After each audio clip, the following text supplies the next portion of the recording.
Good morning children. आशा है आप सब लोग अपने घर पे स्वस्थ और सुरक्षित हो। लास्ट टाइम अपन इंग्लिश ग्रामर में चैप्टर 4 आर्टिकल्स के अंदर स्टडी कर रहे थे और मैंने आप लोगों को आर्टिकल्स के बारे में बताया था कि आर्टिकल्स 2 टाइप्स के होते हैं, डेफिनेट और इनडेफिनेट आर्टिकल्स।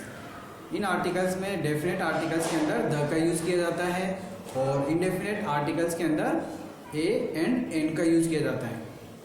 ए किसी सिंगुलर पर्सन के लिए यूज़ आता है और एन किसी भी वोवल साउंड होता है ना उससे पहले यूज़ करते हैं। द किसी फेमस प्लेस, किसी फेमस हॉली बुक के लिए अपन द का यूज़ करते हैं। तो कुछ सेंटेंसेस अपन को दिए गए हैं क्वेश्चन ए में, तो इनको सॉल्व करेंगे। इनके अंदर आपको फिल इन द ब्लैंक के अंदर सूचेबल आर्टिकल्स फिल करने हैं और वो आर्टिकल्स ओनली आपको ए एंड एन और द का ही यूज़ करना है, बाकी आर्टिकल्स का यूज़ अपन नहीं करेंगे इनमें। फर्स्ट सेंटेंस है blank space girl who has crowned miss world is, फिर ब्लैंक स्पेस दिया हुआ है इंडियन। द गर्ल, इसमें द आएगा क्योंकि वो गर्ल क्या है, मिस वर्ल्ड है, इसलिए जो कोई भी प्रसिद्ध व्यक्ति या पर्सन होता है ना उसके लिए भी अपन द का यूज़ करते हैं, इसलिए इसमें द गर्ल ऑलरेडी जस्टिफाई है, इसलिए इसमें द का यूज़ करेंगे। और इंडियन, इसमें वोवल साउंड निकल रहा है, इससे पहले अपन एन का यूज़ करते हैं ना, इसलिए इसमें एन का यूज़ करेंगे। सेकंड सेंटेंस देखेंगे, एलिफेंट से पहले एन का यूज़ होगा क्योंकि इसमें वोवल साउंड निकलता है। An elephant is an animal that cannot run faster 15 kilometre per hour. एक एलिफेंट एक ऐसा जानवर है जो 15 किलोमीटर से तेज नहीं दौड़ सकता है। He took an hour, इसमें एन आया क्योंकि ओवर इसमें भी वोवल साउंड निकलता है, एच इसमें साइलेंट रहता है। जैसे कि he took an hour to find the keys, वह उसने 1 घंटा लिया चाबियां ढूंढने में।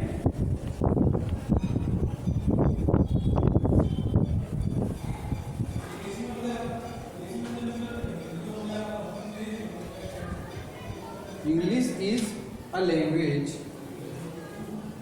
Spoken all over the world, इसमें द आएगा क्योंकि वर्ल्ड एक ही तो वर्ल्ड है, जो फेमस प्लेस होता है ना उसके लिए भी अपन द का यूज़ करते हैं।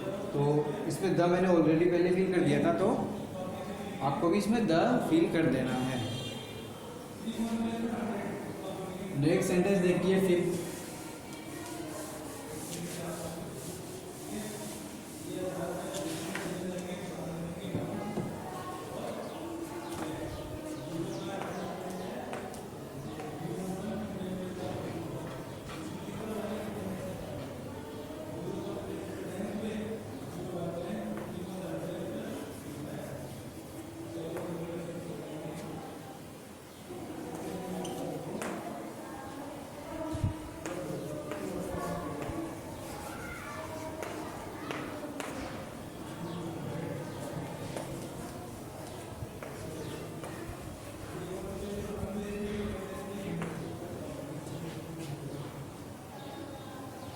रेंडियर, इसमें अ का यूज होगा, is a native of Norway.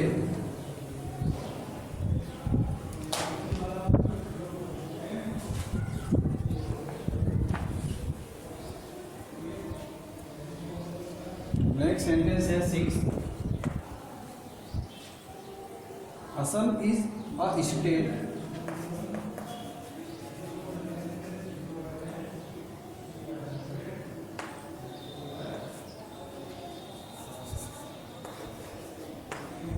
आपको ब्लैंक स्पेस दिया हुआ है।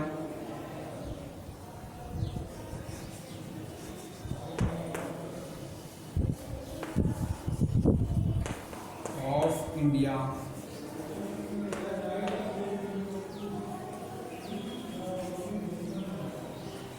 And dash river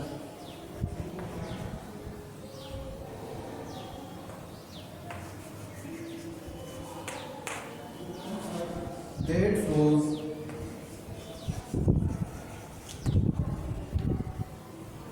through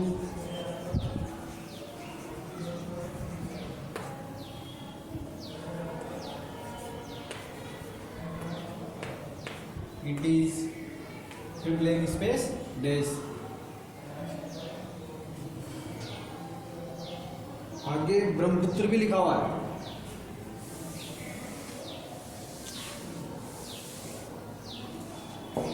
it is dash Brahmaputra.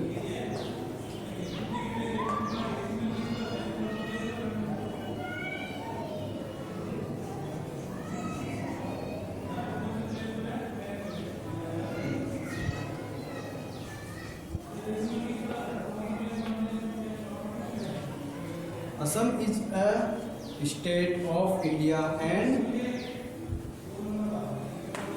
a river that flows through it is, और एक नदी यहाँ से बहती है, through it is the Brahmaputra. वो कौन सी नदी है? The Brahmaputra.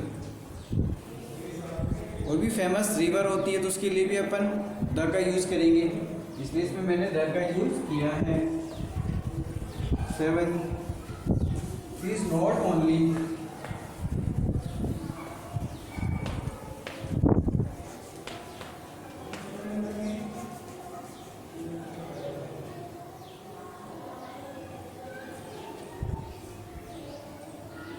dash good dancer but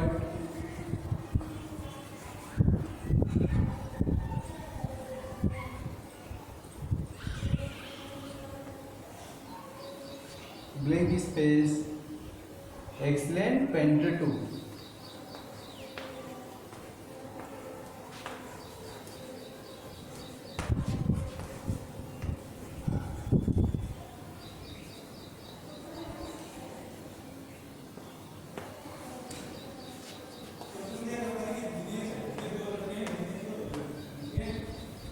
She is not only a good dancer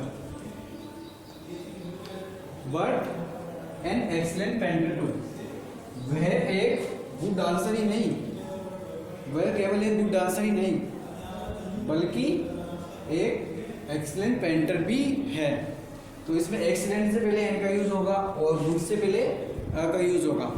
इस तरह से 7 तक अपने ये सेंटेंस कंप्लीट होंगे।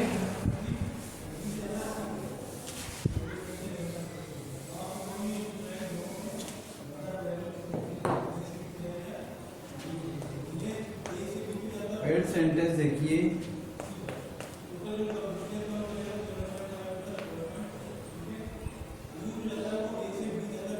If you see my sun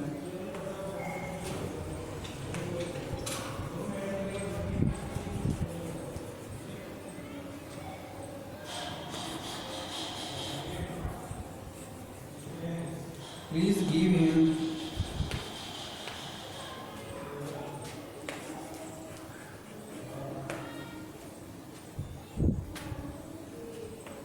dash message।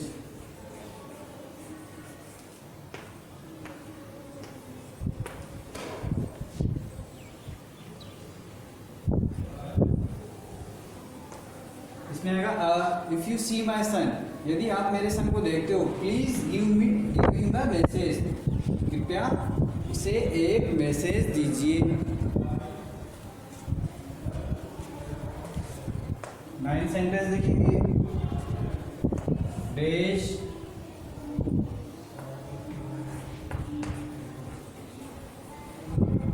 Ganga is considered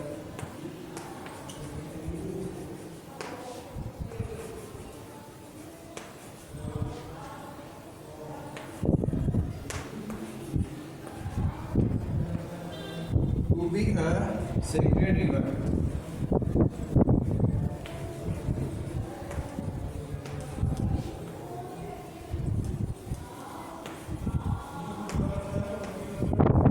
The Ganga is considered to be a sacred river।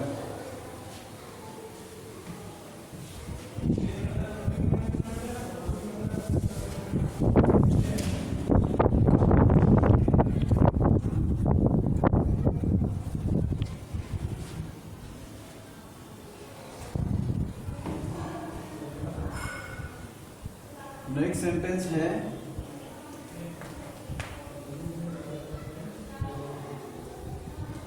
देश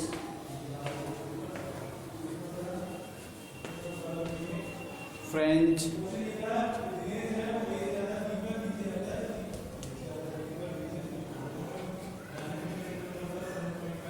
are very proud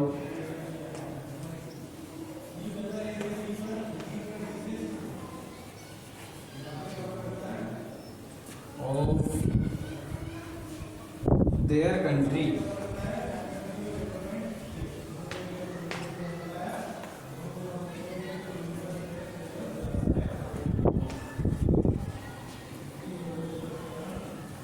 The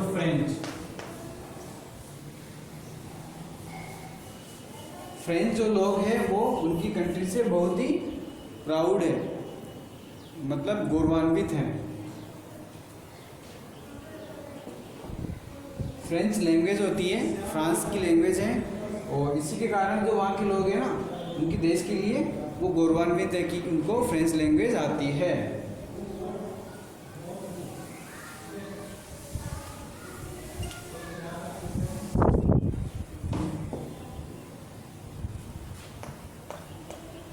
next sentence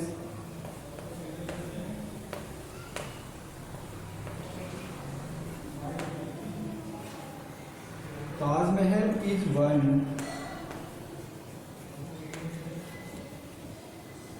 of देश wonders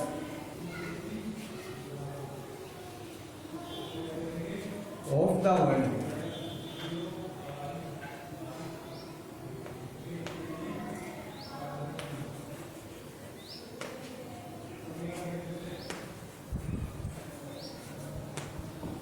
Taj Mahal is one of the wonders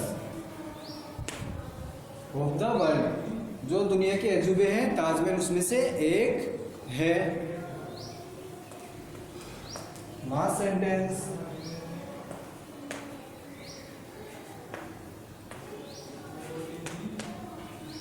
Sanskrit is blank space easy language.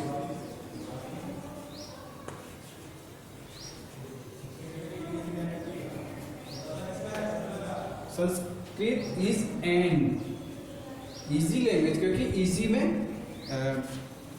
Vowels sound निकल रहा है ना, इसके लिए अपन इससे पहले एन का यूज करेंगे। इस तरह से ये आपका एक क्वेश्चन पूरा कंप्लीट हो जाएगा, और आगे अपन एक्सरसाइज नेक्स्ट क्लास में ही स्टार्ट करेंगे। मैं आपको आज का होमवर्क लिखवा देता हूँ।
आपको